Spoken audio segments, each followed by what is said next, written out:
Hey everyone, back again. Today I want to talk about social contract theory. That is what it is, some of the main figures within it, what they say, and how they disagree with one another. But before jumping into it, hi, I'm David. I explain philosophical concepts and ideas and ways to make them accessible to you. So if you're new here, you can like, share, subscribe. See videos I release every single week, sometimes twice a week. If you found this on YouTube, you're going to be able to find it as a podcast where there's just audio. Wouldn't that be fun? Or if you found this as a podcast, you're going to be able to find it on YouTube where you'll see my office in a video if you want. If you want to follow me on any other platforms, you can do so on Instagram or TikTok or whatever. Links for all such things in the description. If you want to help me out, you can do that monetarily via Patreon or PayPal.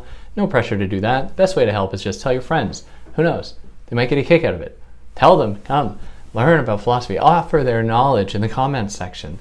That would be so marvelous. And you do it too. I'd love to know what you have to say about this. So yeah, we're at the minute mark. I always try to keep it at a minute. At the minute mark, let us jump into social contract theory. Now specifically, we're going to be looking at Thomas Hobbes, John Locke, and Jean-Jacques Rousseau. So we're going to go through all of these thinkers, and then you're going to tell me whose side you're on.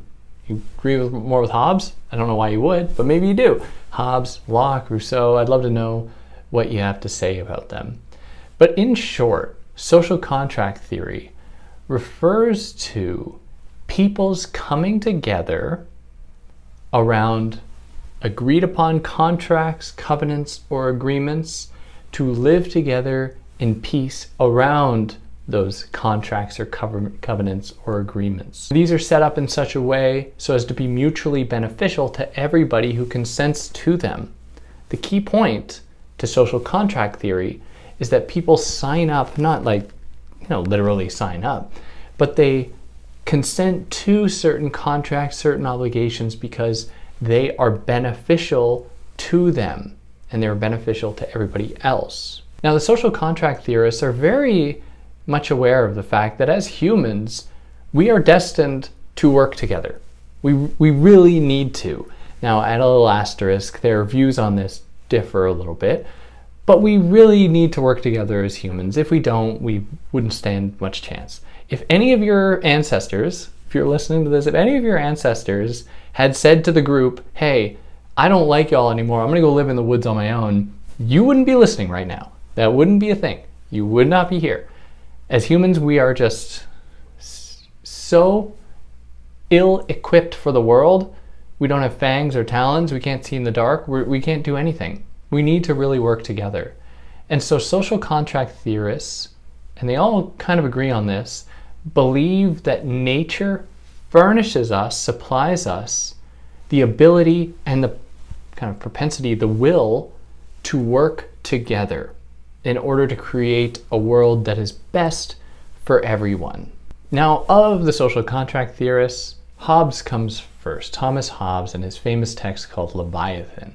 Now, what Hobbes suggests is that people leave nature, which is violent and chaotic and full of anarchy, and it's a war of what he calls all against all. It's just like a perpetual civil war. Everyone's in combat with one another. Hobbes says that at some point, people grow very sick of that way of living and choose to instead live together in peace in order to be free from all the harms present in nature. Now, what this requires for Hobbes is for people to give up some of their liberties, where he says that in nature, everybody is free to do whatever they want. No one will hold anyone accountable, and everything is just pure chaos. He says that people actually give up that opportunity to have all of their liberties in order to live in peace with fewer liberties, but those liberties will be protected by a sovereign who will hold people accountable if they break the agreed upon rules. Now, what's central to Hobbes' idea is that there is a sovereign. There is somebody or an organization who is going to be the figurehead of the entire social body and around which the entire social body gravitates and moves with. And this person might, like I said, might be an organization. For Hobbes, it can look like a democracy, it can look like an oligarchy, it can be a monarchy, it can be any of these things so long as the people have agreed to it. Now, he prefers small governments like a monarchy because there are fewer cooks in the kitchen, there are fewer people to add input, fewer people to lead the boat astray. But he's clear that it can be any one of these governing systems: democracy, oligarchy, or monarchy. Now, from Thomas Hobbes, we have John Locke. And much of what Locke says is quite similar to Hobbes, but there are some tiny differences that reveal entire rifts between their two perspectives. Locke also begins from the premise that the state of nature is something that people leave and enter into society or the commonwealth. However, unlike Hobbes, Locke doesn't think that the state of nature is this pure area of chaos and anarchy and war and strife and suffering.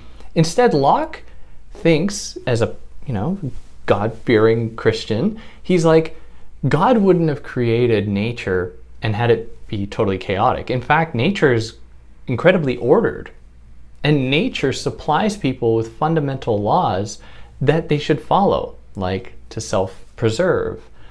Within nature as well, it's not as though no one will hold anyone accountable. Locke is clear that doing bad things in nature will likely mean that bad things will happen to you. And so he's clear that nature is actually not that bad, at least relative to how Hobbes describes it as this pure, horrible place of chaos and anarchy. However, Locke still thinks that the commonwealth or society offers people more than the state of nature. And that is because the state should function, or really ideally will function in such a way as to optimize people's ability to enact their liberties. Now, what he means by that is that what makes us human for Locke, really one of our defining qualities, is that we are free and that we are able to act in the world and enact that freedom upon things to acquire them. So we can acquire land or other property, like things that are ours that we've earned through our sweat. Through the sweat of our brow, by pulling up our bootstraps, we have acquired these things. And he says that this is possible in the state of nature. However, there are certain risks there. There are geographic risks, there are environmental risks, there are risks of other people. Even if generally things are quite harmonious within nature, he's clear that there are still many risks, and that people fare better when they are living under a governmental system that will protect them and protect their property that they have accumulated through work. So people consent to this system, a kind of unwritten contract, where they will live in harmony and be protected from outside threats or other threats to their property, all the while being held in check so as not to infringe on anyone else's rights. So for Locke, he doesn't like monarchies, in the way that Hobbes does.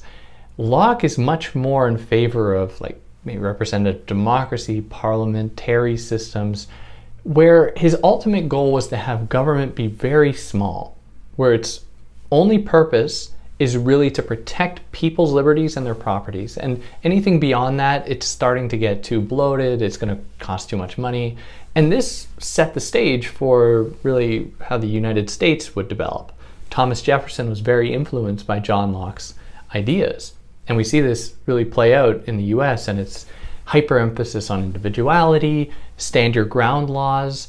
There's a point within John Locke's text when he says that you're allowed to kill a thief, because if they're willing to steal from you, then they're willing to take away your liberty, therefore they're willing to kill you. So if someone wants to steal your TV, Locke prescribes that you can then kill them.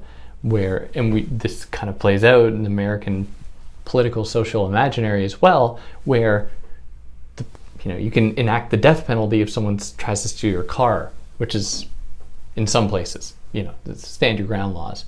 But it's had this effect. John Locke's philosophy has had this effect on the US, among other places that embrace this idea of liberty and property. And that puts us here into Jean-Jacques Rousseau, or Rousseau. People always get so funny when I pronounce names in French. Rousseau, whatever. Jean-Jacques, yeah, you know him, Rousseau. Now, he wrote the book called The Social Contract, and he, like Locke and like Hobbes, believe that there's a state of nature, and then there's this thing called society, and people move into society or this commonwealth from the state of nature. However, his view about people entering into society contractually, like they set up agreements and various contracts that push them there, Rousseau is like, I'm not too sure that people always just consent to it, and that actually power might play a little bit of a part historically in forcing people into these kinds of arrangements, into these societies. And that is because for Rousseau, the state of nature is actually quite good. I mean, think about it. We have been humans like this for, it could be up to 100,000 years. We've been humans like this with our brains, with the humans we are, 100,000 years. But we only started to develop states, like sedentary states, about 10,000 years ago. That, there could be earlier, like that we know of, with Kato Hayek and Göbekli Tepe and all these places. 10,000 years ago, even 20,000 years ago, it was 50,000 years ago, let's say. That means for 50,000 years before then, humans were just like not in states, or not, like what were they doing? Well, Rousseau's answer is like, actually nature is pretty great. It supplies people what they need. Like they get food off of trees. They don't have to go and labor for someone else to get money to then buy things. They just learn how to work the soil. Like we're just animals. Like it's weird that we mediate our relationship to satisfying our basic needs by our ability to work and then get money and then go buy those things that someone's going to sell to us, that they had to employ people to work. And when, like as humans, we should be able to just get things off of trees and the floor. And Rousseau is very aware of this, that society actually creates the conditions for our subjugation. Where he says, in a very famous quote, starting out the social contract, he says that man is born free and everywhere he is in chains. The point being that within nature we are truly free. And when we enter society, although we do it maybe willingly, we start to impose rules on ourselves. So why do people do this then? Why do people actually enter society? Well, his answer is that as populations grow, people are forced to adapt and adopt more complicated forms of governance and control and cities and all that to really watch everyone, to keep everyone in check, to make sure that everyone's following the rules and contributing. And so then states emerge, not necessarily through willing consensual contract, as the other people have said, but through a kind of necessity. Now, in the face of this, he believes that the ultimate goal of government is to try as best as possible is to limit oppressions, to limit controls, and to foster the kind of freedom and resources that were originally found in nature so that society can best mirror that system. So yeah, let me know what you think. Whose side are you on here? I really love to know. Explain why. And yeah, on that note, if there's anything I omitted that you think is really important, you can add it. I can pin the comment, everyone can see. It'll be so fun. If there's anything I got wrong, I'd love to hear about it. And yeah, on that note, take care.